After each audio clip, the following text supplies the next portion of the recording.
मैं डॉक्टर अमित भटनागर पंतनगर कृषि विश्वविद्यालय में सस्य विज्ञान विभाग में प्राध्यापक के पद पर कार्यरत हूँ। इस चैनल के माध्यम से मेरा प्रयास है किसानों तक सही जानकारी पहुंचे ताकि उसका लाभ वो अपनी खेती में ले सकें और उनको अच्छा उत्पादन प्राप्त हो। आज जो मैं बात करना चाहता हूँ वो ये है कि जो हम फसलों की बुआई के समय खेत तैयार कर रहे हैं उसमें बहुत बड़ी सावधानी ये है कि हमारा खेत समतल होना चाहिए। अगर हम खेत समतल नहीं रखते, सिर्फ हैरो कर देते हैं या सिर्फ रोटावेटर चला देते हैं और ये ध्यान नहीं रखते कि कहाँ ऊंचा है कहाँ नीचा है और खेत में समतल नहीं रहता है, ऊबड़-खाबड़ रहता है, तो इससे बहुत ज़्यादा समस्याएँ आती हैं। आज मैं इसी बात पे चर्चा करूँगा कि खेत तैयारी करते समय थोड़ा इस बात पे भी ध्यान दें कि हैरो करने के बाद या रोटावेटर अगर हमारा हो रहा है, तो खेत हमारा समतल रहे। हम उसमें लेवलर चलाएँ और खेत को समतल ज़रूर करें। खेत अगर समतल नहीं रहता है, तो सबसे बड़ी समस्या जो आती है, वो सिंचाई के पानी की आती है या वर्षा जब होती है, बारिश होती है, उसके पानी के इकट्ठे होने की आती है। अगर हम बात करें सिंचाई की और खेत हमारा समतल नहीं है, कहीं ऊँचा है, कहीं नीचा है, कहीं उठा हुआ है, कहीं दबा हुआ है, तो ऐसी स्थिति में जब हम सिंचाई करते हैं, तो पानी जहाँ दबा रहता है खेत, वहाँ तो पानी बहुत ज़्यादा इकट्ठा हो जाता है और उठे हुए भाग सूखा रहता है, उतना पानी नहीं लगता।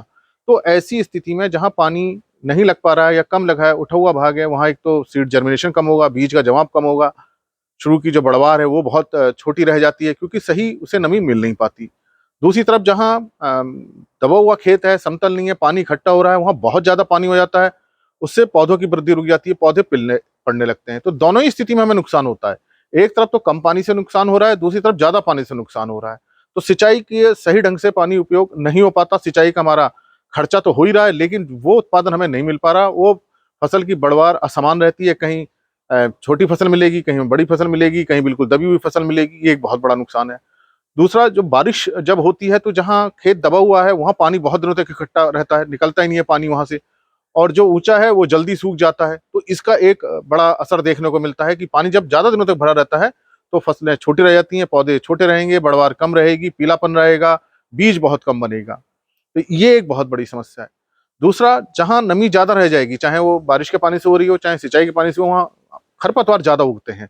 जैसे मोथा है, इसको बहुत जहाँ ज़्यादा नमी मिलेगी, बहुत ज़्यादा खरपतवार उगेगा। बहुत सारे एनुअल वीड्स ऐसे हैं, एक वर्षीय घास ऐसी होती हैं, बहुत तरह की घासें हैं, जो ज़्यादा नमी मिलने पे बहुत ज़्यादा उनकी बढ़वार होती है।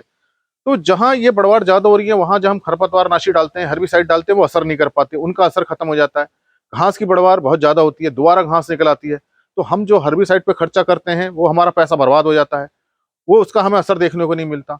तो ये नमी जहाँ ज़्यादा है, वहाँ बढ़वार बहुत ज़्यादा हो रही है और जहाँ नमी कम रहती है, वहाँ खरपतवारनाशी सही ढंग से काम नहीं कर पाता क्योंकि एक पर्याप्त नमी चाहिए। जो वो हेर्बिसाइड हम डालते हैं, तो खेत में पर्याप्त नमी होनी चाहिए, ना तो बहुत सूखा होना चाहिए, ना हो खेत बहुत गीला होना चाहिए, पर्याप्त नमी होनी चाहिए। अब ये दोनों ही स्थिति रहती है कि या तो सूखा रहता है, बहुत कहीं-कहीं पैचेज़ में, टुकड़ों में और कहीं-कहीं बहुत गीला रहता है। तो यहाँ पे घास बहुत ज़्यादा रहती है जिससे हमारी फसल फिर बैठ जाती है। तो एक तो पानी की समस्या से फसल बैठी हुई थी, नहीं उठ पा रही थी। दूसरा घास से इतना ज़्यादा कॉम्पिटिशन हो जाता है, क्यों बढ़वार कम रहती है। तो ये एक 2 बहुत बड़े नुकसान हैं जो बिल्कुल हमें देखने को मिलते हैं हम अपने खेत के अंदर कि हमारी फसल बैठ जाती है। एक ऐसा नुकसान जो हम देख नहीं पाते या जिसको हम समझ नहीं पाते हैं, वो ये है कि अगर समतल नहीं है खेत में और पानी हमारा खेत से निकल रहा है, बहुत ज़्यादा स्लोप हो गया है, वो बारिश का पानी है, चाहे सिंचाई का पानी है, तो ये पानी बह कर के अपने साथ मिट्टी ले जाता है। अब एक मिट्टी का अपरदन होने लगता है, तो मिट्टी जब बहती है, तो उसके साथ पोषक तत्व भी चले जाते हैं। जो आपने खाद डाली है, वो बह करके निकल जाएगी। इसके साथ-साथ खेत के अंदर, मिट्टी के अंदर जो स्वयं के उसके पोषक तत्व है, nitrogen, phosphorus, potassium, calcium, magnesium जो भी था, वो भी बहता है और इसके साथ-साथ जो जैविक पदार्थ है, ऑर्गेनिक मैटर है, वो भी बह जाता है और ऑर्गेनिक मैटर को बनने में बहुत समय लगता है खेत के अंदर। पोषक तत्वों को तो आप खाद के माध्यम से दोबारा दे देंगे, आ जाएगा, लेकिन जैविक पदार्थ निकल गए और मिट्टी निकल गई, तो इसको लाना बड़ा मुश्किल है। जैविक पदार्थ को लाने में तो कई साल लग जाएँगे और मिट्टी को तो आप फिर वापस लाना बड़ा मुश्किल काम हो जाएगा। तो हमारे पानी जब बहता है, जहाँ स्लोप ज़्यादा हो रहा है, समतल नहीं है खेत, वहाँ मिट्टी बह रही है, पोषक तत्व बह रहे हैं, हमारा जैविक पदार्थ बह रहा है, जो खाद आपने डाली है वो बह रही है। तो खाद, अब देखिए जब खेत समतल नहीं है, उस पानी की समस्या की वजह से देखिए हमारी खाद का नुकसान हो रहा है, हमारी फसल का नुकसान हो रहा है। जो हर्बिसाइड आप डाल रहे हैं, खरपतवारनाशी, वो सही ढंग से असर नहीं कर पा रहे हैं।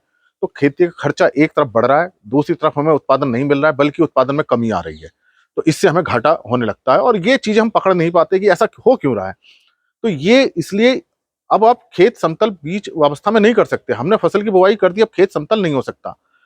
तो ये एक ऐसी समस्या है खेत तैयारी के साथ समतल करने की, जो बीज फसल में नहीं हो सकती है। इसको खेत की तैयारी करते समय ही हमें करना पड़ता है। इसलिए आप जो भी फसल बोएं, चाहे कोई भी फसल हो, सोयाबीन हो, धान है, मक्का है, कोई भी फसल आपको बोनी है, उसकी खेत की तैयारी करते समय उसको समतल करने पे जरूर ध्यान दें। इसमें थोड़ा समय ज्यादा लग जाएगा, हो सकता है आपको 3, 4, 5, 6 घंटे ज्यादा लग जाएं खेत समतल करने में, लेकिन इसके फायदे आपको बहुत मिलेंगे। तो इसको बिल्कुल इग्नोर ना करें, इसकी उपेक्षा ना करें कि बस खेत तैयार किया, हैरो चलाया और हमने बीज बोना शुरू कर दिया, ऐसा बिल्कुल नहीं करना है। खेत तैयार करने के बाद उसका समतलीकरण करना बहुत आवश्यक है, ताकि पानी का, खाद का, दवाओं का सही ढंग से फसल उपयोग कर पाए, फसल सही ढंग से उगे और हमें अच्छा उत्पादन मिल सके। धन्यवाद।